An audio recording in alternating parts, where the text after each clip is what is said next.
बिस्मिल्लाहिर्रहमानिर्रहीम अल्लाहुम्मा सल्ली अला मुहम्मद व अला आलि मोहम्मद। अस्सलाम वालेकुम। आज जो रेसिपी मैं आपके लिए लेके आई हूँ वो है मिनी नान की रेसिपी, और ये रेसिपी आपको बहुत ज़्यादा पसंद आने वाली है क्योंकि ये जो रेसिपी है इसको आप अपने टी टाइम स्नैक्स में भी यूज़ कर सकते हैं। आप इसको हर तरीके से यूज़ कर सकते हैं। तो चलिए जी रेसिपी को करते हैं स्टार्ट। इसके लिए हमें चाहिए चीनी, ये है सफ़ेद तिल, हमें चाहिए नमक, इसके अलावा अंडा लिया है, यीस्ट है, और यहाँ पे मैंने 2 कप मैदे के लिए हैं, और मैंने ल्यूक वार्म वाटर लिया है। इससे हम डो को गूंदेंगे, और चलिए जी रेसिपी को कम्प्लीटली हम लोग प्रिपेयर करेंगे अब। तो ये मैंने एक परात ली है। जैसा कि मैं हमेशा जो है वो डो को परात में ही गूंदती हूँ क्योंकि ये मुझे ज़्यादा कंफर्टेबल लगता है और इससे ज़्यादा जो है फैलाव भी नहीं होता। तो ये मैंने 2 कप मैदा 1 बाय 1 डाल दिया है।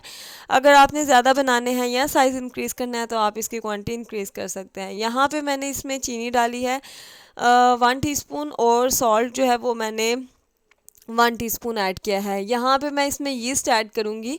यीस्ट जो है वो मैंने 2 टीस्पून डाले हैं, लेकिन मैं आपको प्रीफर करूँगी कि अगर आप साशे पैक में जो यीस्ट मिलती है वो यूज़ करें हैं तो आप एक साशे पूरा इसमें डाल दें। तो यहाँ पे मैंने इसमें एक अंडा डाल दिया है। इसके बाद हम इसको मिक्स करेंगे और उसके बाद हम इसको गूंदना स्टार्ट करेंगे। तो यहाँ पे मैंने पानी लिया है। मैं आपको एक टिप देती चलूँ कि ये अब विंटर्स चल रहे हैं तो जो हमारी डो है वो इतनी जल्दी राइज़ नहीं होती जब तक कि आप इसमें जो है वो नीम गर्म पानी इस्तेमाल नहीं करते, या नीम गर्म से थोड़ा सा ज़्यादा हो गर्म पानी, तो उससे आपकी डो जो है वो जल्दी राइज़ होगी। और एक और टिप ये है कि आप इसमें यीस्ट की क्वांटिटी भी ज़्यादा रखें और इसको वार्म प्लेस पे रखें। जितना ज़्यादा आप इसको वार्म प्लेस पे रखेंगे उतनी ही जल्दी आपकी डो राइज़ होगी। इसके अंदर मैंने ऑयल के 2 टेबलस्पून डाल दिए हैं, और डो को आप देख सकते हैं कितने अच्छे तरीके से तैयार हो चुकी है। इसको आपने ऑलमोस्ट 10 टू 15 मिनट्स के लिए गूंदना है अच्छे तरीके से। जब आपकी डो आपको लगे कि गूंद चुकी है तो तब आप समझ लें कि आपकी डो जो है वो तैयार हो गई है। डो को आप जितने अच्छे तरीके से गूंदेंगे यहाँ तक कि ये हाथों से चिपकना बंद हो जाए और हमारे बर्तन जो है उससे भी ना चिपके, तब आपकी डो तैयार है। अब हम एक बाउल लेंगे, उसमें डो को शिफ्ट कर देंगे और इसको हम लोग रैप कर देंगे।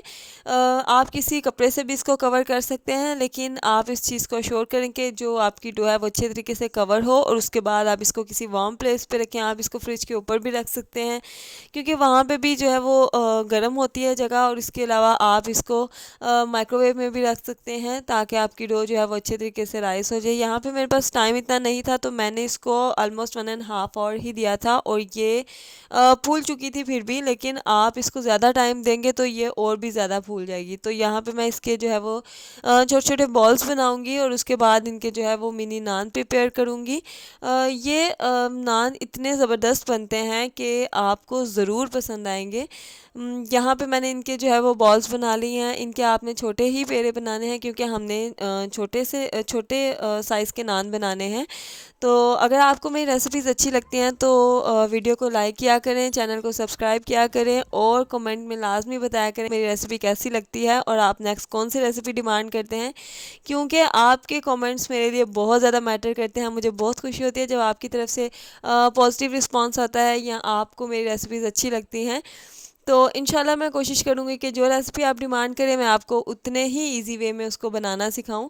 तो यहाँ पे आप देख सकते हैं मैंने इसके ऊपर काले तिल जो है वो स्प्रेड कर दिया हो, और इतने आप इनका साइज़ भी देख सकते हैं कि आपने इनको इतना छोटा रखना है कि 3 नान आपके एटलीस्ट जो है वो तवे के ऊपर पूरे आ जाएँ। आपने फ्लेम को ना ही बहुत ज़्यादा हाई रखना है और ना ही बहुत ज़्यादा लो रखना है। यहाँ पे 3 टू 4 सेकेंड्स के लिए कुक करने के बाद आप इसकी साइड जो है वो उसको फ्लिप कर दें, और इसके बाद आप इसके ऊपर घी, बटर या फिर ऑयल जो भी आप अप्लाई करना चाहते हैं आप इसके ऊपर अप्लाई कर दें, और इनको जो है वो आप फ्लिप करते जाएं। यहाँ पे ये है कि आप इनको हल्के हाथों से जब प्रेस करेंगे तो ये फूलना भी शुरू हो जाएंगे और बहुत अच्छे तरीके से तैयार हो जाएंगे। तो यहाँ पे आप देख रहे हैं कि ये साथ साथ फूल रहे हैं, और यहाँ पे आप इनकी सॉफ्टनेस देखें कि कितने ज़बरदस्त बने हैं। तो चलिए जी रेसिपी को यहाँ पे करते हैं एंड। यहाँ पे मैं आपको एक चीज़ बताऊँ कि आप इनकी शवारमा पॉकेट्स भी बना सकते हैं। आप इनको पीटा ब्रेड के तौर पे भी यूज़ कर सकते हैं। दुआओं में याद रखिए,